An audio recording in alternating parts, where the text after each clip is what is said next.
presentamos Mano a Mano con Alejandro Guillé.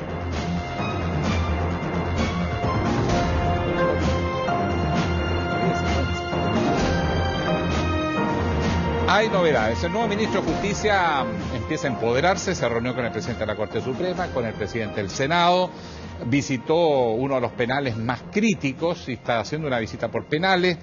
Viene una reforma a la justicia importante, lo que faltaba, la pieza de la justicia civil. Muchos temas para conversar con el nuevo titular de justicia, Teodoro Rivera, un hombre además de la industria de las comunicaciones, conoce lo que es radio, lo que es tele, así que, ministro, usted está en su casa aquí, literalmente. Así es, pues yo fui durante 3 años miembro del directorio de Televisión Nacional.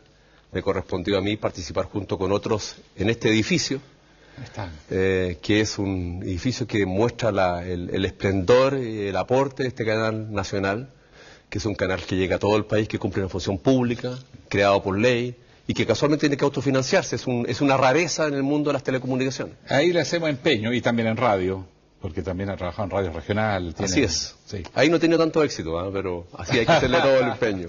Las radios regionales y los medios regionales sufren porque la gente prefiere pagar la publicidad en Santiago. Así es. Y no en regiones, pero ese es un problema de mentalidad de los chilenos.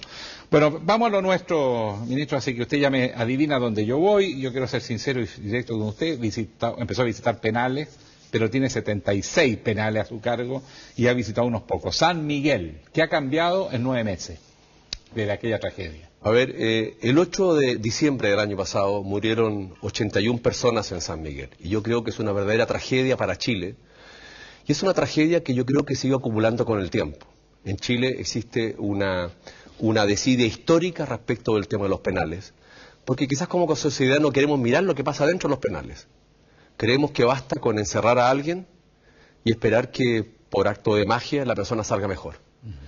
Yo visité San Miguel porque uno tiene que ir a donde realmente están los problemas.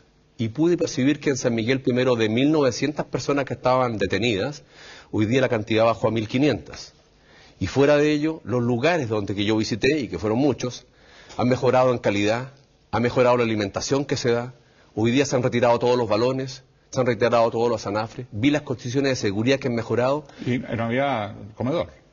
No había comedor, hoy día hay comedor, se han mejorado los baños. Y lo más importante es que yo no solamente fui a ver lo que Gendarmería me quería mostrar.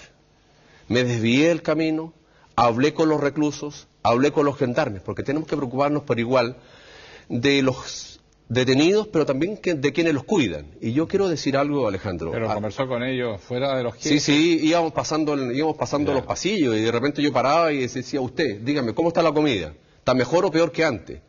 Cuénteme ahora, ¿está mejor o peor que antes? ¿Por qué? Porque se han repartido del año pasado a ahora 90.000 frazadas a nivel nacional para los detenidos, para los internos, 50.000 colchones, 6.000 literas. Se ha aumentado la ración de alimento de 910 pesos a 1.500. El encierro de las personas, hoy día el desencierro ha aumentado a 9 horas. Y también vi mayores medidas de seguridad. Yo creo que el tema es el siguiente: a las personas las podemos privar de su libertad, pero no las podemos privar de su dignidad.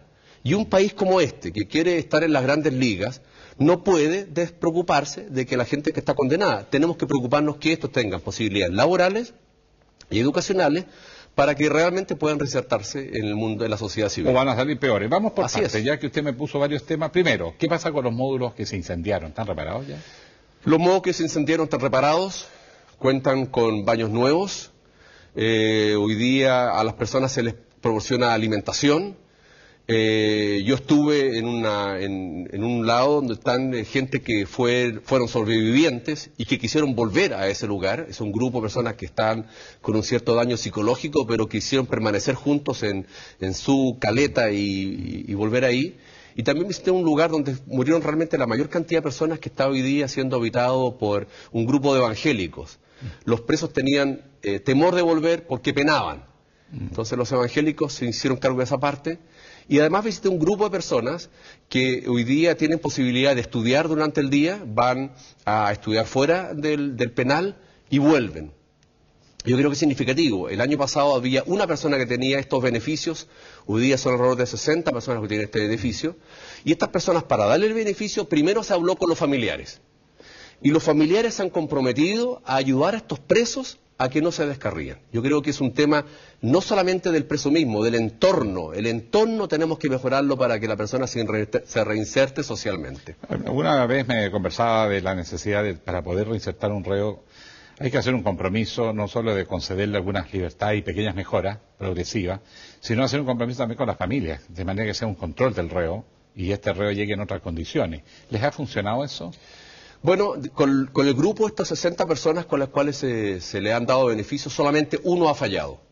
Yo hablé con ellos, me dicen que ellos son objeto de pregunta de otros detenidos, les preguntan cómo es esta inserción paulatina, les preguntan cómo es esto que estén estudiando para mueblista, para trabajar en cocinas y otros.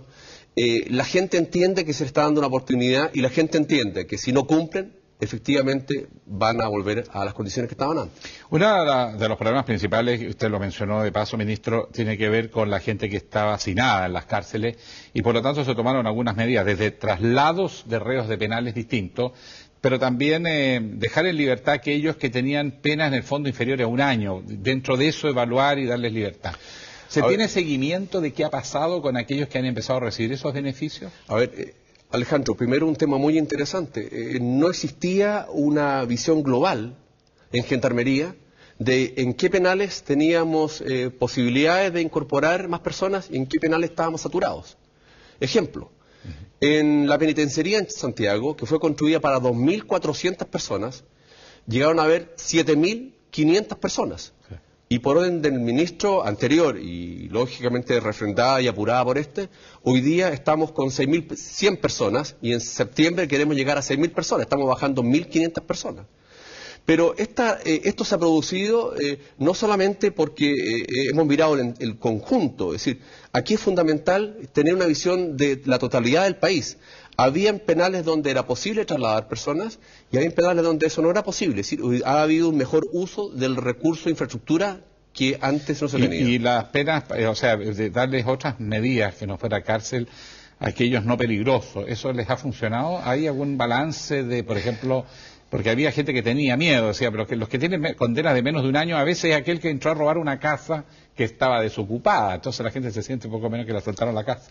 ¿Esa gente ha respondido a las expectativas, es decir, no ha vuelto a la cárcel porque lo sorprenden nuevamente en delito? A ver, todos lo que son beneficios intracarcelarios y las salidas dominicales, etcétera, es un tema que se maneja meramente a nivel de cada penal, ¿ya? Ahí el Ministerio de Justicia no interviene como tal.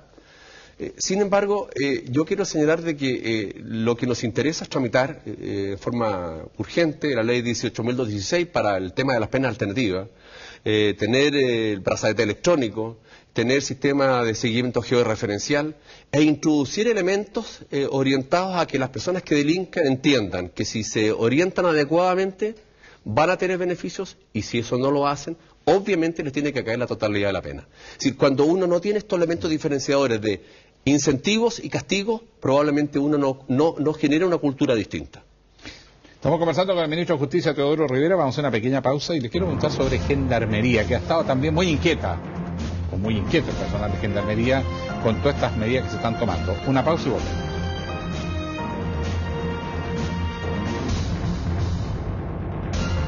Mano a mano con Alejandro Guillé.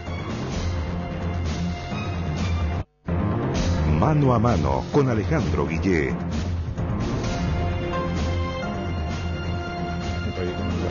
Estamos conversando con el ministro de Justicia, Teodoro Rivera, y le quiero preguntar sobre cierto malestar bastante visible y público de personal de Gendarmería, porque todas sus organizaciones gremiales han hablado por el personal oficial y el personal del sector de la planta, en el sentido de que no se daban las condiciones de seguridad no solo para los reos, sino también para el propio personal.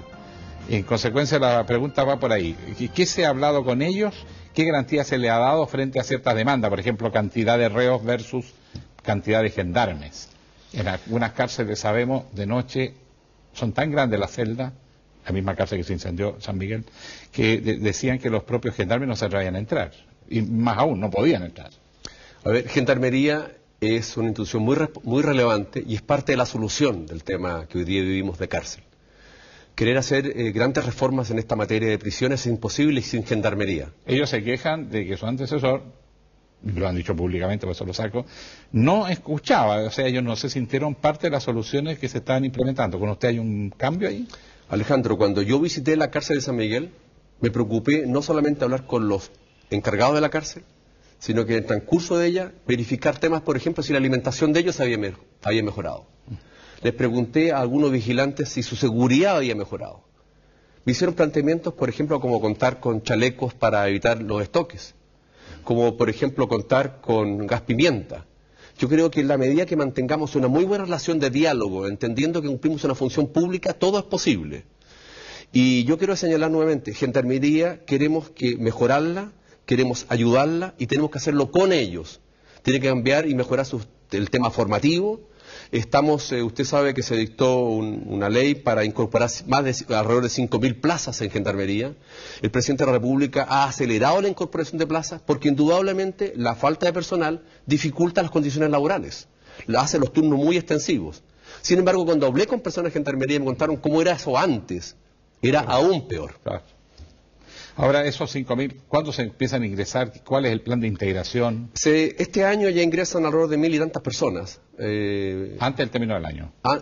Ya están en el proceso. Y en definitiva, la voluntad presidencial es acelerar el ingreso de personas para garantizar también mejores condiciones laborales. En la medida que tengamos más personal en Gendarmería, cada uno va a tener mejores condiciones laborales. Ahora, desde el punto de vista de las carreras de ellos, hubo bastante malestar a raíz del descabezamiento de varios oficiales, a raíz de lo del incendio, sobre todo. Eso también generó resentimiento, se sintieron de alguna manera el pato de la boda, expresiones que en algún momento alguien usó. ¿Cómo se ha restablecido con ellos el puente y las confianzas de que no sientan que cuando hay alguna tragedia, ellos sus cabezas son las que ruedan? Alejandro, si nosotros queremos mejorar procesos, no solamente tenemos que tener muy buenos estudios y asesoría nacional e internacional. Tenemos que lograr que quienes participan en los procesos nos digan cómo mejorarlos. Es decir, yo no creo que sea posible modificar los procesos de Gendarmería si los propios integrantes de Gendarmería no creen en ello. Para que la gente esté dispuesta a colaborar y a buscar mejores sistemas, es necesario que sientan seguridad. Nadie dice lo mal que está o los problemas que tiene si cree que luego lo van a despedir.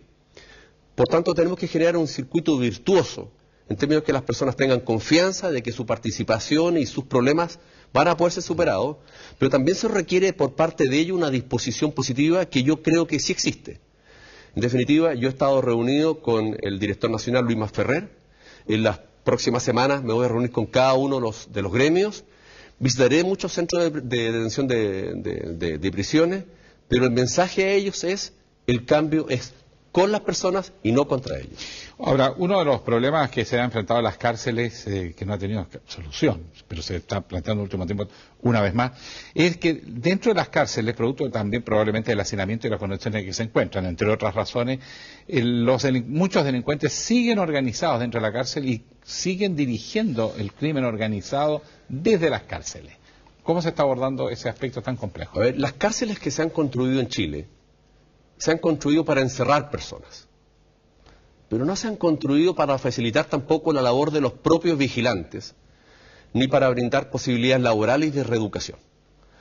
El presidente Piñera quiere construir 4 nuevos centros modelos, que no se conocen hoy día en Chile, que ocupan superficie de 60 o 80 hectáreas. Cada uno cuesta alrededor de 80 a 100 millones de dólares.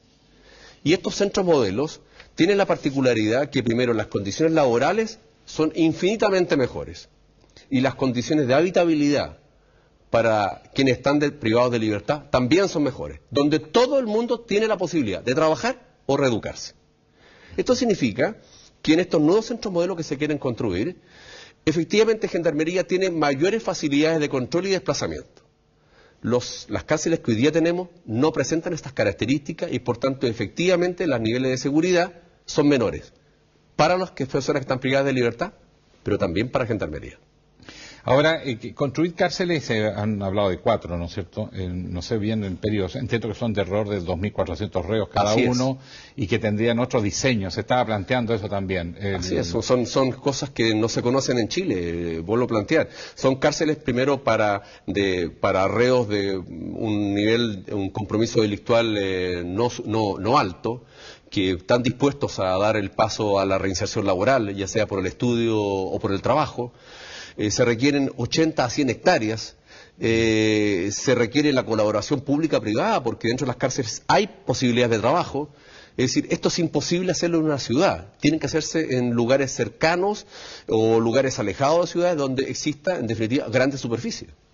Ahora, en eso mismo se está avanzando en el intertanto, porque es bien compleja la situación, eso de separar reos peligrosos de los no peligrosos. Usted mismo decía, además de que no estaba muy bien racionalizada la distribución de los privados de libertad en los distintos penales, entre otras cosas porque también hay cierta presión de la familia para que estén cerca de sus familiares y poder ir a verlo. Pero al margen de eso, había una mezcla espantosa de gente detenida por vender casetas en la calle con reos que estaban por homicidio.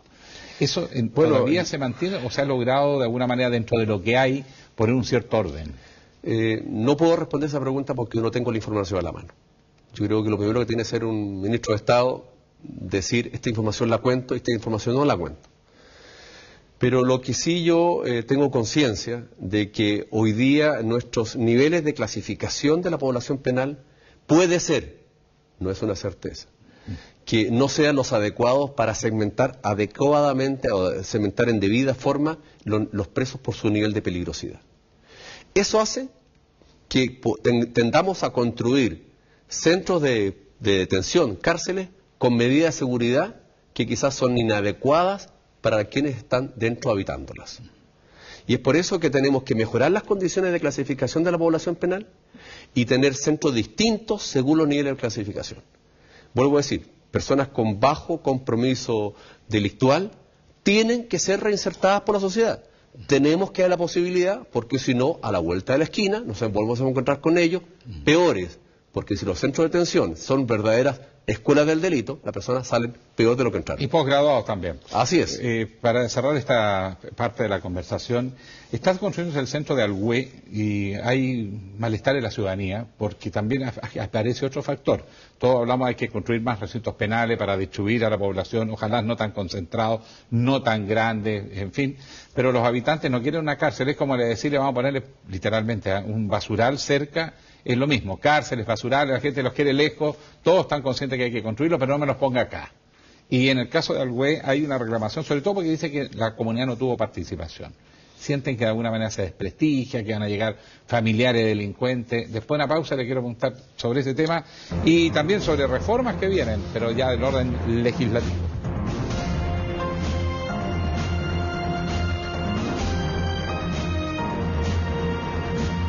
Mano a mano con Alejandro Guillé.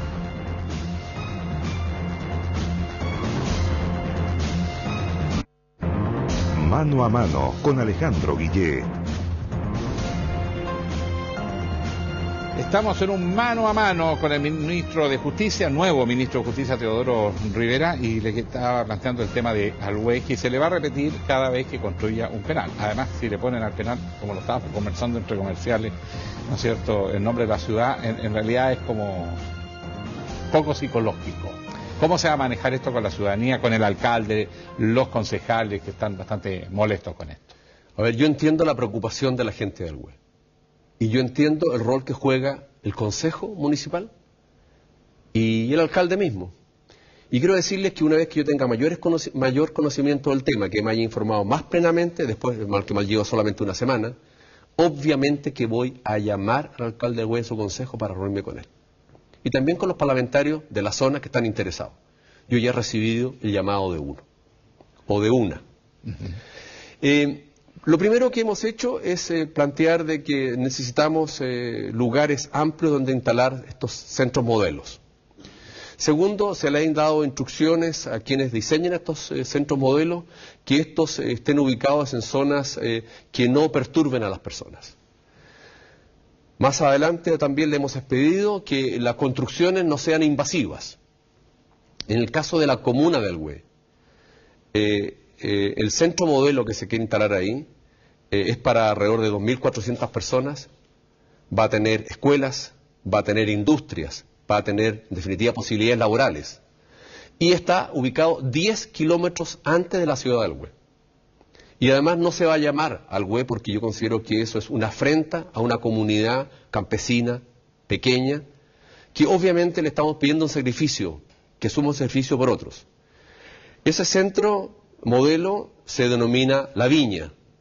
Son en definitiva algo de 100 hectáreas y cuenta con agua, que es un elemento sustancial para hacerlo. Y como le digo, yo en una sociedad democrática uno tiene que escuchar y conversar. Y yo le haré un llamado y llamaré al alcalde de Dahlhütte para juntarse conmigo, para poder conversar y tratar de avanzar en buscar soluciones. Lo quiero llevar a una de las reformas pendientes. En Chile se ha hecho una reforma procesal penal que parece ser que tiene una buena evaluación en general por los técnicos. De repente se quejan de la puerta giratoria o la mano blanda, demasiado garantista, pero la verdad es que funciona en forma bastante más transparente al menos. Las cosas son públicas y si hay un error, por último, estatal visible que se puede corregir, cosa que antes no ocurría. Pero ahora queda la reforma civil, que es probablemente la mayor cantidad de casos del hombre común va ahí. ¿Cómo se va a abordar una reforma que está tan saturada de causas que a veces incluso deberían quizás estar en un tribunal distinto, más especializado, tema comercial, por ejemplo? Bueno, Alejandro, aquí hay un subsidio encubierto a las empresas del retail. La gente me dirá, ¿por qué? Porque el 96% de las causas que tienen los tribunales ordinarios son cobrancias, juicio ejecutivo. 96%. Lo que queremos es hacer una reforma a la justicia procesal civil, introducir la oralidad, hacer que el tema de la cobranza no sea un tema judicial, sino que sea un tema más bien administrativo, salvo que la persona reclame porque se le han violentado sus derechos. Y ahí la justicia reclamará. Pero el procedimiento mecánico de cobranza, queremos desplazarlo a otras entidades para que la justicia pueda dedicarse realmente a solucionar los conflictos que suscita entre los chilenos. Me refiero que si una persona es objeto de una cobranza y él la cuestiona, obviamente resolverán los tribunales. Pero el proceso mismo, posterior, preferimos que lo lleven otras instancias y los tribunales queden desligados de ello para que se dediquen realmente a conocer y a fallar. Esta es una gran reforma. Yo ya he llamado a la presidenta de la Comisión de Constitución, Justicia y Reglamento del Senado, la senadora Soledad Alvear. He llamado también al presidente de la Comisión de Constitución de la Cámara de Diputados, el diputado Alberto Cardemil, y les he pedido su colaboración a esta reforma, que es una reforma que ansían los chilenos. ¿Y que viene luego, entiendo? Ya se está trabajando. Estamos dispuestos o estamos comprometidos en un plazo más o menos de 60 días a tener el proyecto ya finiquitado y a generar los máximos acuerdos prelegislativos para que esta reforma pueda ser tramitada rápidamente en el Congreso, porque creo que es una reforma sustancial después de la que ya se hizo en materia procesal penal. Y en esta materia, la experiencia que tiene la ex ministra Soledad Alvear creo que me va a ser de mucha utilidad. Es por eso que pretendo buscar los acuerdos necesarios en este proyecto que es tan deseado por los chilenos. Los chilenos lo que desean es acceso a la justicia, entender la justicia y que ésta sea pronta. Es decir, no solamente acceso y entenderla, sino que también requieren que sea pronta. Y cuando digo entenderla es porque el problema de la justicia está en que la gente no entiende ni cómo funciona ni cómo se falla. La terminología es compleja, quien gana siempre se da por ganador y quien se pierde siempre le echa la culpa a la justicia. Entonces, tenemos un grupo de personas que también maldicen la justicia cuando han perdido y los jueces sabemos que solamente hablan por sus fallos. Así los fallos son poco claros, no porque sean poco claros para quien es el experto, sino para aquel que carece el conocimiento, obviamente hace que la justicia tenga una mala calificación a nivel ciudadano. Ahora, en la modificación de los códigos, en este caso el procesal civil, también el tema de la transparencia ha funcionado bien, porque uno puede criticar la reforma procesal penal por muchas cosas, pero lo que mejor funciona es que es transparente, por lo tanto se hace visible aún si hay error, y el error es humano. Por consiguiente, en este caso también, sobre todo cuando hay grandes intereses económicos detrás. El ciudadano se siente enfrentado a un retail, eso, a una mega empresa que ya tiene características transnacionales, es solitario. Ese es un tema también que nos interesa. Estamos viendo la modificación de las corporaciones de asistencia judicial para que la defensa jurídica de ese ciudadano sea de mejor calidad. Porque, seamos francos, quien tiene recursos siempre se puede pagar una buena defensa. Claro. Pero el problema es que lo carece el chileno que anda en metro o en bus. ¿Quién defiende a ese? Ese a veces tiene dificultades para pagar un abogado. Ahora, mi opinión es que la Corporación de Asistencia Judicial tiene tanto que defender a quien que está en un proceso legal o ayudarlo a acceder a esto, pero también tiene que dar una labor preventiva. Yo creo que tenemos que aprender de los médicos. Los médicos se han dado cuenta que es más conveniente invertir para prevenir enfermedades que invertir en enfermos. También nosotros, a través de la Corporación de Asistencia Judicial, tenemos que invertir en prevenir conflictos que solamente entender conflictos. Creo que la labor preventiva, la difusión adecuada de los derechos y deberes de los chilenos es muy importante.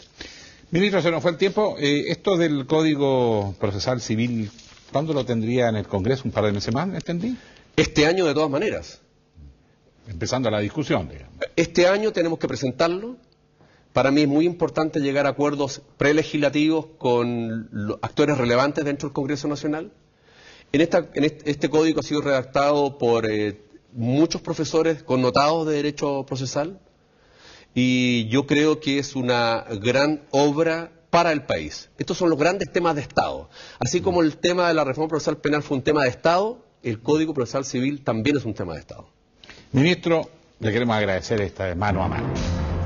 Ustedes saben, esta ha sido mi casa y siempre la he considerado propia, así que no me diga hasta luego, adiós, sino que hasta luego. Hasta luego, ministro. Teodoro Rivera, nuevo ministro de Justicia, empoderándose la primera semana en el cargo y después ya vamos a entrar al área chica, pero hemos tenido un vistazo general de lo que se espera de su cartera. Muchas gracias. Gracias, ministro. Todo lo contrario, gracias por la invitación.